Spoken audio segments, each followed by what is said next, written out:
Got it. Okay, is it recording now? Says it's recording. Okay, great, thank you. I think we switched and you're actually the host and I'm the co-host right now. Oh, that's what But it is. yeah, I think that's what happened. Okay. All right. So Kelly is going to help. If you have questions, please go to the chat box. You should be able to hover your mouse down at the bottom of the screen if you don't see that chat box and get into it that way. We are recording this and I'm hoping that we'll be able to post it later on the website. We'll be going over a lot of details, so don't worry if you don't remember everything that we go over. It's mainly so that you know what information is out there and what's available, and we're going to follow up this meeting with an email that has links to all of the important information. So let's begin. Oh, and also I'm planning to put all of you onto our email list for people who are interested in voter registration. So when you get that initial email, if you don't want to be on our list, let me know and I won't put you on there. And of course you can unsubscribe at any time. So let's begin with some of the basics. Who can vote? You have to be a U.S. citizen, have to be a resident of Buncombe County in this case, have to be at your address for the last 30 days prior to the election, and you have to be 18 on or before election day. So if you will be 18 before election day, you can still vote as a 17-year-old in the primary. And you can't be currently serving a sentence for a felony conviction. If you've had a felony conviction, you have to re-register after you serve your term and any parole or anything like that. And of course, you can't be registered in more than one place at one time. So I divide how to vote into 3 steps. Step 1 is register. Register to vote at least 25 days before election day. So if you don't remember anything else, remember that 25 days before election day is when people need to be registered to vote. Step 2. Prepare to vote. So you can prepare to vote by going to the Board of Elections website and using their voter lookup tool to make sure that you're properly registered, and you can check on your absentee, or you can check on your, you can print out your sample ballot. And another way to prepare is go to Vote 411, and you can learn lots of information about your candidates and stuff, and we'll go over that later. So this is what that voter lookup tool looks like, and you'll be getting that link in the information that I email to you. What you do is you go to the voter lookup, you put in the first name and the last name and the county. It's good not to put in too much information, because if it doesn't match up exactly, then it's not going to find the record. And then you click on search, and then this is actually 2 screens. You see on the first screen, you will see any searches that are brought up, and if there's more than one, you'll choose the correct one. And you can do this for other people too. It's a really good tool to use when you're registering voters to help people check if they're registered. You can even do it on your phone. And so if you click on the name, then it will bring up this second screen, and it's got a lot of information on the screen. They've changed it recently, so it's really easier to read. You can look up your sample ballots here and click on the little arrow and bring up all that information. Look up your polling place, your jurisdictions. If you're not sure which congressional district you're in or so on, you can look it up there. Your own details, what party you're registered to, your voter history, and your absentee requests. And I think this is where you track your absentee ballot if you have voted absentee. So we've got 2 steps. 1 was register to vote, 2 was prepare to vote, and 3 is show up to vote. And you can do that in 3 ways. You can vote early at any of the early voting sites. You can vote on election day, and if you do, you have to vote at your designated polling place. Or you can vote by absentee ballot, that's voting by mail. In order to do that, you have to first fill out a absentee ballot request form, and the Board of Elections will send you an absentee ballot. And when you fill out your absentee ballot, you have to get either 2 witnesses or 1 notary to sign it. So it's really kind of a complicated process, and we'll talk about it a little bit more later on. They're trying to make some changes to it.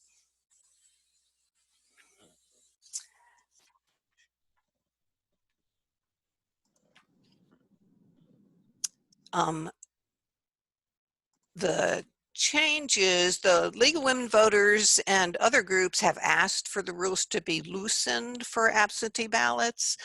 The Board of Elections in turn has asked lawmakers to loosen the rules to reduce the witness requirements, to make the postage free, to make it easier to help people in nursing homes. So far, they haven't done anything. Just yesterday, I think, the Board of Elections asked the legislators to make the absentee ballot request form available online. That would be a tremendous help, because we know that absentee ballots are going to be used quite a bit more in this election. Because of people being nervous about being out in public and all of everything that's going on. If the absentee ballot request form could be done online, that would make it a lot easier for people to vote, people who are nervous about going out. And I know that a lot of students, for example, and younger people, the whole idea of downloading a paper form, filling it out, mailing it in is really pretty foreign to them. They are used to doing everything online. So if they could fill out that absentee ballot request form online, that'd make a huge difference. So we're hoping that there are going to be some changes coming down the road, but so far not. So now we'll go over how to register. Make sure that you meet all the requirements for voting before you register. Check your registration online with that voter lookup tool. Get a registration form online or at the Board of Elections and either mail it in or drop it off at the Board of Elections office. Or, and this is something really new, you can now register to vote online at the Department of Motor Vehicles website if you have a North Carolina driver's license or a DMV issued ID. This is a tremendous, tremendous improvement. You can change your name, or you can't change your name online, but you can change your address or your party affiliation. You do have to re-register if you change any of those 3 things: your name, your address, or your party affiliation. So it's going to be really, really good to publicize the fact that you can now register and change your registration online. So what about college students? They can register and vote in the county where they're attending college.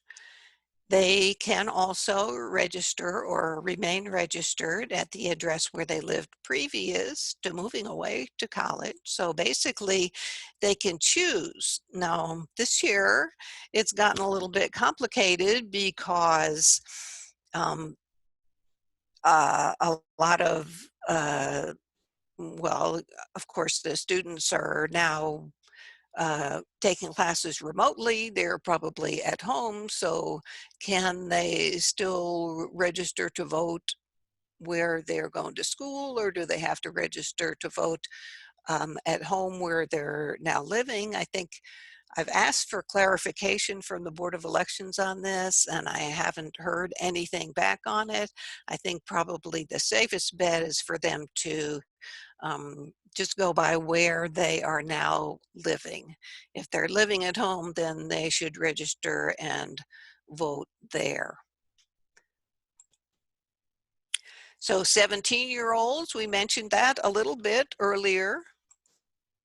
If you'll be 18 by the date of the general election, you can register and you can still vote in the primary even if you're only 17. And 16-year-olds can pre-register too. So if you're 16, you can fill out a registration form and they'll hold that registration in a queue until you're old enough. When should you register? Again, no later than 25 days before the election. But if you miss the deadline, you can still register during early voting. If you register during early voting, you have to furnish some ID. Where's that? You can use driver's license, another government photo ID with your name and your current address, a utility bill or bank statement or payroll stub, a student photo ID with school document showing your address, or several other documents are okay for that. You do not need a photo ID, but if you register during early voting, you do need to show some ID. So Aiden, this is Kelton, before we move on to the next section, I had one question that I think is worth answering before we move on. Susan Knapp has asked, what if college students are staying with their parents at an address different from their previous home? So may not have a record of the address. Well, I think the rule is your address for voter registration is where you lay your head at night.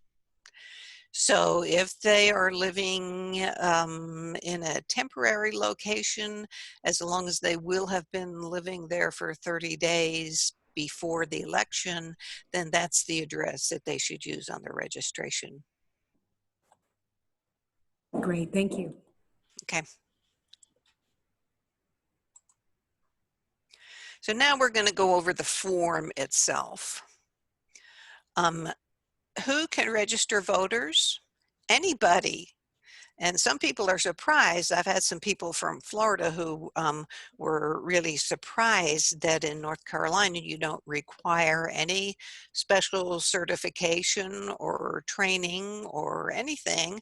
You don't have to even be eligible to vote to register other people, but you do have some responsibilities, and here are your obligations when you register to vote. You will, or when you help other people to register voters. Never try to influence the political party choice. That's very, very important. You know, the League of Women Voters is a completely nonpartisan organization. We never promote a particular political party or candidate. And when you're registering voters, that is when it's the most important. Never, ever try to influence that political party choice when they fill out the registration form. You can complete the form for somebody if they ask you to, but they have to sign it themselves. And you never alter anything that they put down. You never pre-fill in any of the fields for them. Um, and they've gotten a lot more strict about not copying or recording any personal information from the form. You can't copy it. You can't add it to a database. You can't keep track of it in any way, that personal information. You have to turn in the completed forms in a timely manner. So legally, you have to turn in the form by the registration deadline, as we said, 25 days before the election. The Board of Election recommends getting it in within 5 days. My own personal rule is 3 days. If I don't get those forms into the Board of Election within 3 days of when the person has filled it out, I feel like I have failed. So it's very important to get those registration forms turned into the Board of Elections in a timely manner. So here's what the registration form looks like. This is the top of it. The sections that are marked in red are required. If all of those red sections are not filled in, the registration is going to be rejected. The two most common reasons for registrations being rejected are people not filling in this very top section about the citizenship and age, and people not signing the form at the bottom. So let's just go through it quickly step by step. The first question is, are you a citizen? If they are not a citizen, then there's no point in continuing because they're not eligible to vote. Will you be at least 18 years of age before Election Day? Yes or no?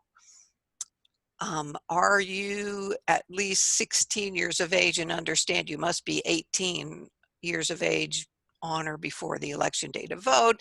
Yes or no? So if they say no to both of those questions, then they're not eligible to vote. Number two is your name as it appears on your driver's license or your social security card, whichever one you have used over here as your identification. So number three is your date of birth. And it also gives you an opportunity to provide ID. The Board of Elections uses this, either your driver's license or your DMV ID number or the last 4 digits of your social security number. They use this to identify you. So if you don't fill in one of these fields, you can still turn in the form. They're not required, but the Board of Elections is going to follow up with you and ask for further identification if you don't. Number 4 is your residential address. That's the street address where you physically lay your head at night. Number 5 is a mailing address in case you get your mail at a post office box or something like that, and it's different from number 4. So next is the bottom part of the form, and notice if a person has no physical address, for example, a homeless person, they still have to put a mailing address up above, but it's necessary for them to actually describe where they actually live. And so they can use this section to draw a little map. And the rest of this, the gender, ethnicity, and political party, they don't have to fill in. If they don't choose a party affiliation, they will automatically be registered as unaffiliated. And if you're currently registered to vote in another North Carolina county or another state, the Board of Elections uses this information to cancel your registration at the old place. If you don't remember all this information, just fill in the parts that you do remember. And then your phone number, they will use this to contact you if there are questions about your registration. And then this is very important, another red field, make sure that they sign it and date it at the end of the form. So when you are registering people to vote, it's your responsibility to check after they filled out the form and make sure that they've filled out all of the red fields that are required. Now we'll talk about absentee ballots a little bit. Any North Carolina registered voter can vote by mail. No reason is needed. So you don't need an excuse. Anyone can fill out an absentee ballot. And like I said, a lot of people will be using absentee ballots this year. In fact, the Board of Elections expects absentee ballot use could go from 4% up to maybe 40% of all the ballots filed. So that's a tremendous increase, and they're asking for financial and other assistance from the legislature to be able to handle all that. So it's a kludgy process. First, you have to submit an absentee ballot request form. After you submit that request form, the Board of Elections mails you the absentee ballot itself. That absentee ballot has to be witnessed by 2 people or 1 notary. Before you mail it in, they have to sign it. And the voter has to sign it and mail it or drop it off at the Board of Elections, or a family member, a close family member, or what they call a MAT team member can help with that. They've formed these multi-party assistance teams to help people, particularly people in nursing homes who need assistance with absentee ballots. They're made up of people from both political parties, and they go out and they help voters who need assistance in filling out the absentee ballots. And so they are allowed to do it. Near family members are allowed to do it.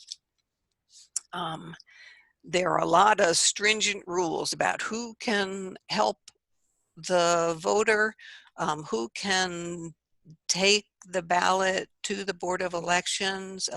It's very, very tightly controlled, and the Board of Elections is trying to get some of that relaxed for this particular election, because there are people who either in nursing homes or people who are disabled and living alone and typically use an absentee ballot, who because of social distancing, they don't have people right there. They may have trouble coming up with 2 witnesses. And so they're trying to get that relaxed. So far, they have not been successful. So this is just to, yes. Sorry, one quick question. I'm answering some other questions online, but Sue Casey asks if 2 stamps are required to send the absentee ballot back. I'm sorry? Are 2 stamps required for the absentee ballot? I think so, yes. Okay.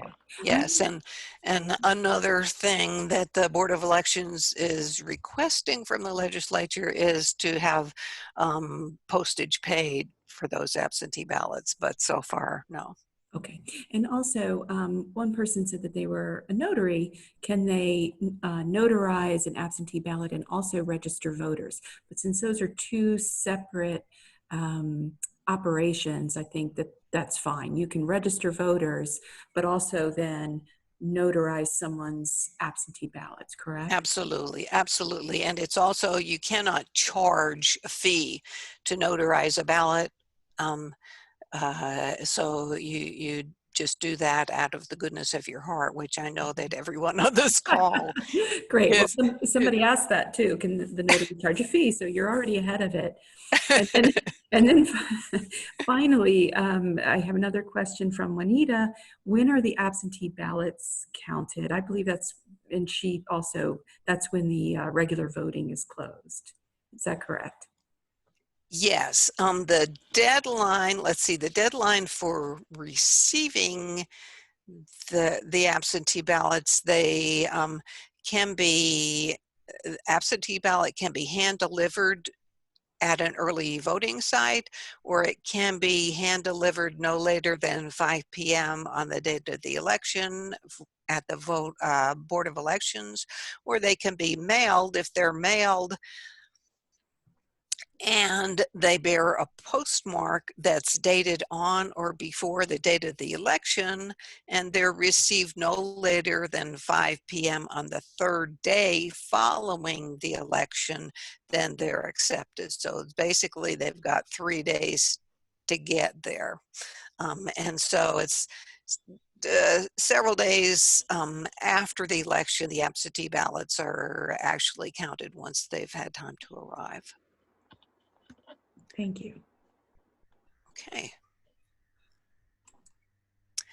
What about photo ID? We all got ready for photo ID, and we're all ready to educate voters about photo ID, but now, no. The photo ID is not to be required this year. As of now, it's not required. Federal court issued an injunction preventing that implementation, and we're expecting a final decision this summer about that. So right now, we don't know for sure. Personally, I doubt that they would institute that requirement at this point. While that law was in effect, the Board of Elections was issuing free identification cards like the one that you see here. And so you just had to go to the Board of Elections on McDowell Street, or you could go to the new office at the mall, and you could get free ID card like this. They stopped doing that when the federal court issued that injunction. So they're no longer issuing those cards. We hope that they will not decide suddenly that they're required. I forgot to say this earlier, but I wanted to point out that we're recording this for later use to put on the website. This is the information as we know it today, April 23rd, 2020. All of this stuff is subject to change. So if you're listening to the video, please check and make sure about any of these things that are up in the air. Vote 411 is a website provided by the League of Women Voters. It has a tremendous amount of information about voting. In early August, they're going to go live with candidate information. So you can find information about all of your candidates and all of the races, all the way from president down to local, if there are local races. You can compare two candidates side by side. It's really a great resource. And so even before early August, when the candidate information is going to be available, you can you can find pretty much everything that I have talked about in this session. You can go to voting information by state and choose North Carolina, and there's just all kinds of information there that uh, so it's a wonderful resource. I really encourage you to use vote4one.org and investigate it. Hey, Aiden, really, Yes. very quickly, could we get Ruth to comment on when the information will be available for the general election? And certainly we have a second primary coming up as well that I think has some information. Yes. Ruth? Yes. Yeah, Vote 411 will have that primary information on this second primary for those counties who have it. And we, let's see, we don't have that, right? Well, it's for the 11th Congressional District. Oh, right, it's the 11th. So we do, for those who live in the 11th. So that information will be on Vote 411, and all the other candidates will be hidden. Then we will be working in May and June, July to get all the candidates to respond to our questions that we put on that and put in their information and whatever they want to tell the public. So I found out today that it looks like it won't be until the middle of August. Middle of August. Yeah, that Okay. Vote 411 will have the full scope of every candidate who has responded. Okay. Thanks, Ruth. Mhm. And this is just for your information, the calendar coming up, the second primary for the Republican Party for the 11th Congressional District, that's going to be in June. And then the voter registration deadline for the general election is going to be October 9th. Early voting for the general election will be between October 15th and 24th. The absentee ballot request deadline for the general election is going to be October 27th. And that's something to keep in mind. You can actually submit an absentee ballot request for the general election now. And I don't see any reason not to do that, because you can change your mind. You can make the request and then decide to go out and vote if things seem, like it's safe at that point. You can change your mind after you've made the absentee ballot request. So I don't see any reason not to request an absentee ballot. Anyway, general election day is going to be November 3rd. So here are some resources and links that I plan to send to you in an email. I'll send you the League of Women Voters 2020 voter fact sheet, which itself has links and information, dates, and some of the basic rules on it. I like to use those to have on hand to give out to voters when I'm registering people in person.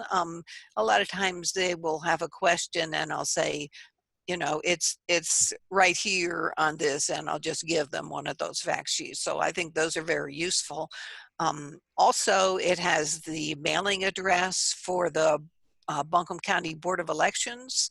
Sometimes people usually when you're helping people to register to vote, you will collect the registration forms as you're doing it, and then it's up to you to submit them to the Board of Elections. But sometimes people want to bring one home to their husband or something like that, and they don't want to fill it out right now. They can take that with them, but they need to know that it has to be mailed in to the Board of Elections, and that there's an address that they have to send it to in Buncombe County. The form itself is a state form, and so on the back it's got a place for the address, but it's not filled in because it needs to be sent to the local County Board of Elections office. So that information is on there too. It gives you will give you the link to that voter lookup tool, link to that online voter registration,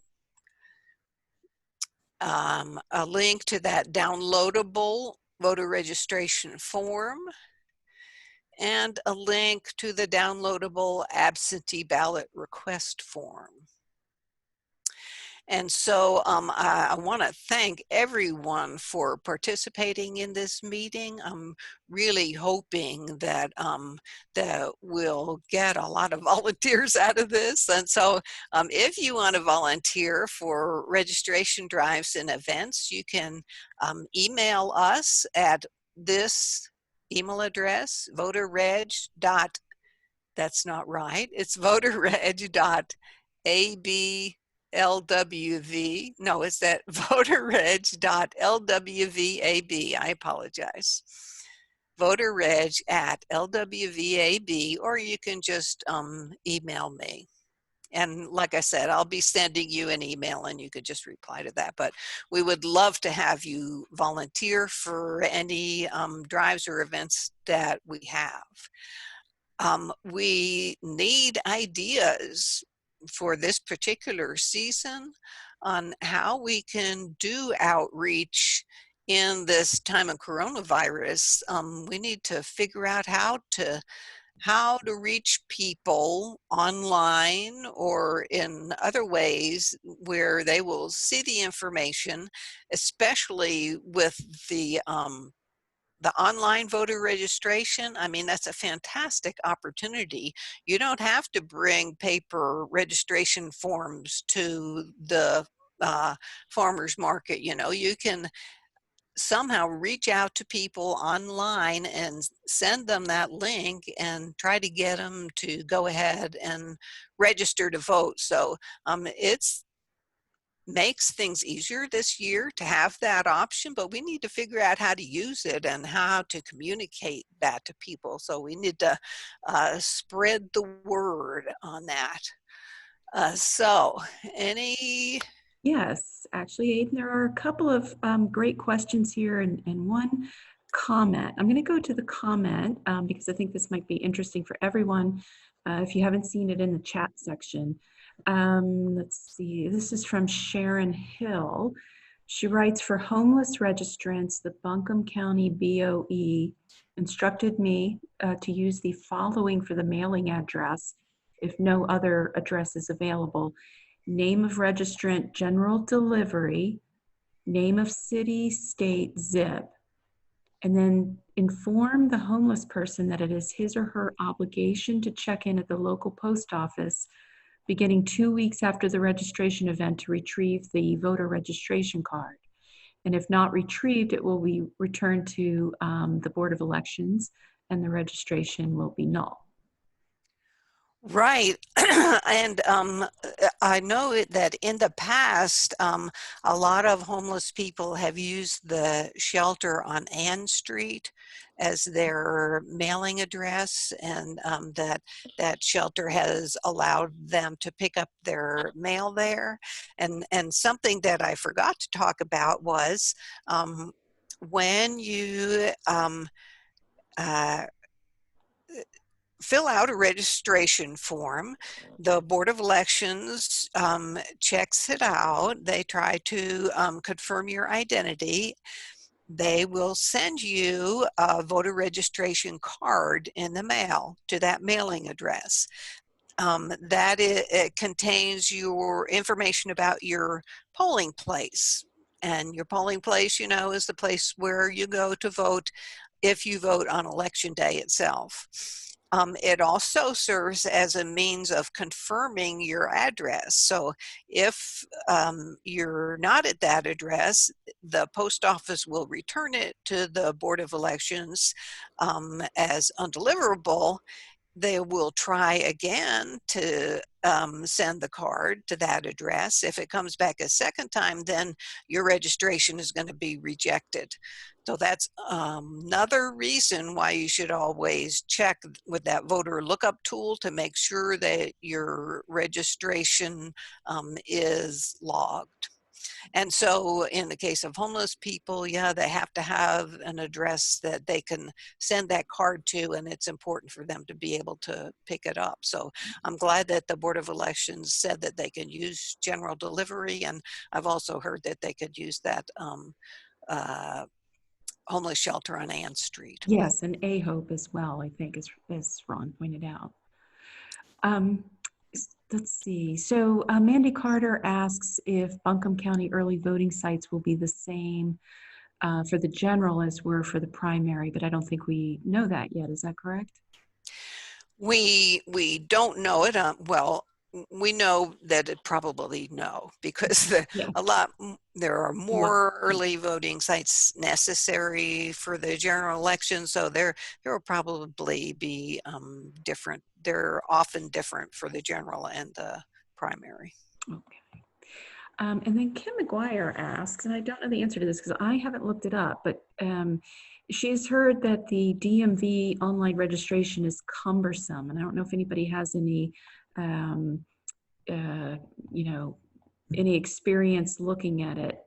I know you've already asked for people to give it a try and see and spread the word, but I haven't heard anything. Have you? No, I haven't, and I haven't had the need to use it myself, so I don't know what it's like. I know you have to have that your driver's license or your DMV ID, and you're going to have to put that in. So beyond that, I don't know what it's like to fill it out. And if anybody else does, they can reply in the chat and maybe let us know. Okay. And then finally, someone asked if you needed to be on public property to register. You don't need to, but then the follow-up question was, well, gosh, if you're on somebody else's property, say a store, you would need to get the manager's approval.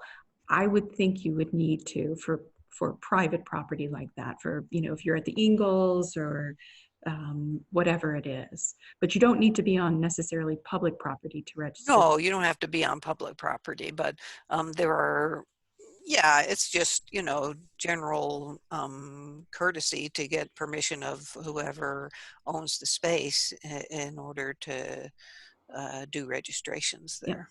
Yeah. All good questions. That's all we have. Okay.